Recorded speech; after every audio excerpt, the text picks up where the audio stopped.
In this video, I'm going to show you how to fix lag and stutter in PUBG PC. So first, you want to go here and type control panel, type power, search, and then make sure you are selected to high performance. Now you can leave this place, and here you want to go to device manager. Here under display adapters, make sure you are on the latest version of your drivers.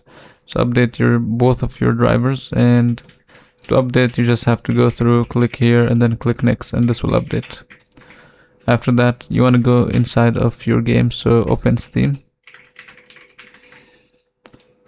So here go to library and find the PUBG game. So I will do this for this game. You can follow the same steps for PUBG. So right click on PUBG and then go to go to properties, and here you go to general, and here inside launch options type -dx11.